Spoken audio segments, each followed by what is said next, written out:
Here is another question that someone recently sent me, and I thought that it would make a good video, so I'm going to go ahead and see if I can help them. And before we get started, I just want to provide you with an example of what a garage foundation might look like before and after a section of it has been raised by a large tree root or maybe even something else. For example, maybe even an earthquake, but you end up with a situation where the corner of your garage is raised. And even though I will not be providing you with the information for it in this video, the best way to make this repair will be to remove and replace the foundation and a section or either the entire garage floor slab. And also keep in mind that this is not the only repair method for something like this and that there are other methods you can use. And another thing I need to point out is that if you are dealing with a garage header, then there's a good chance this section might be flat. It'll just be raised up.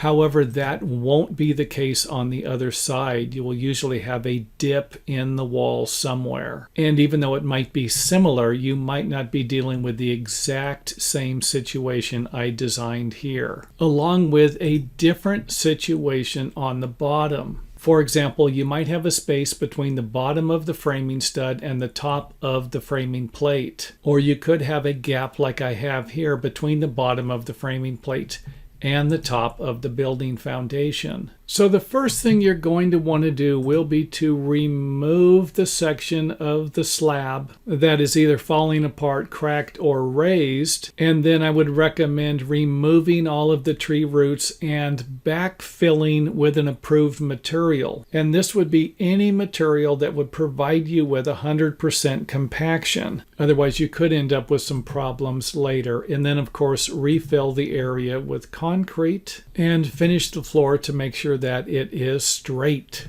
And don't forget that a garage floor might not be level because it needs water to drain out towards the front. However, I'm not about to suggest that that's what you're going to be dealing with. You could be dealing with a flat garage slab that is perfectly level. Next up on the list, I would suggest installing some type of shims if needed underneath the framing plates, but this might not always be necessary. If you have anchor bolts, you might be able to tighten the anchor bolts down a little further or install some type of epoxy anchor bolt system to where you drill through the framing plate into the concrete and then epoxy some anchors to the concrete so that you can pull the framing plate down tight against the concrete slab. So again, this is just a suggestion if you're dealing with this situation. If there is no gap between the framing plate, then you will not need to do this.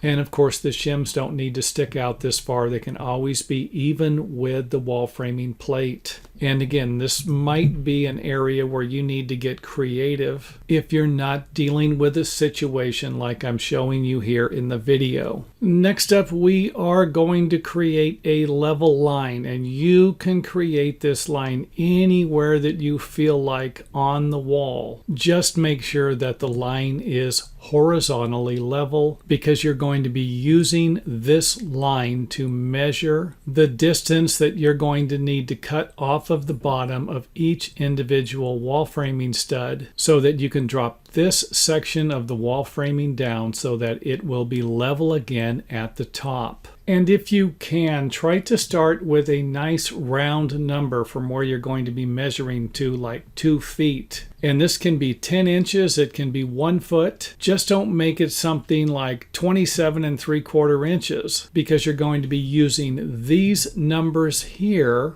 to subtract from the wall framing studs that need to drop. And for example, this one right here is 7/16 of an inch short of 24 inches, or 2 feet, meaning that 7/16 of an inch will need to be cut off of the bottom of this wall framing stud. So not too difficult. All you're going to be doing is measuring from the level line down to the bottom plate and then subtracting the difference. And this will happen all the way around the wall framing that has been damaged. And you can even use a water level if you want to. And I will try to put a link to that right here in the video. Now, before you even think about cutting the bottom of the wall framing studs, you will need to install some type of support bracing for the roof and ceiling, or anything that could possibly fall down onto your head while you're cutting. And I will try to provide you with a link either here in the video or in the video description comment area to some of those videos. So again, I won't be covering everything. This is not meant to be a step-by-step instructional video. And one of the reasons for that is because it's not a real common repair. Most of the time, if you have a problem like this, you're going to go in and replace the concrete foundation and then fix the slab. And another thing that might not be obvious to you, because I'm not showing it in the video, is the fact that you will need to remove any interior wall covering, drywall, or plaster, along with any exterior stucco, siding, anything that's going to prevent the wall from coming down and sitting on top of the wall framing plate. So I'm not suggesting you need to remove all of it, just a section of it, so that the wall will actually come down to sit on top of the framing plates. And when you are done, hopefully it will look something like this, but not all the time. And the reason for that is because some of this wood could be stretched out of shape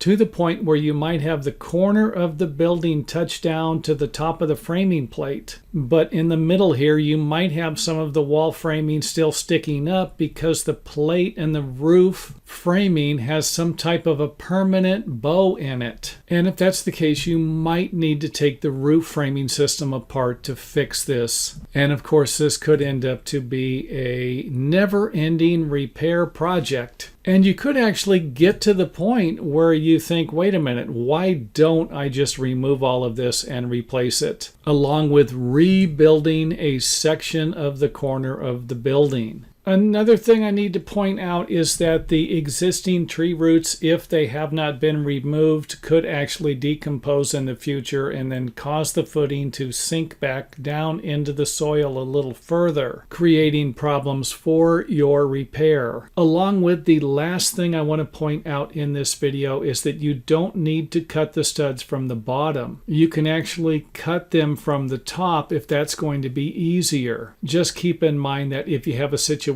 like this, you can cut all of the studs except for this one here is going to have to be cut at the bottom. Or should I say, that's probably how I would do it, because this seems like this would be a nightmare to cut all of this apart. But at the same time, I'm not about to suggest that's not going to work. So just another thing to keep in mind while you're planning out your project and before you actually start any of the work. So hopefully you learned something in this video, and if you did, make sure that you let us know by leaving a comment in the comment area or hitting the thumbs up button. And if you have any questions, leave them in the comment area or email them to me and I will try to answer them as soon as possible.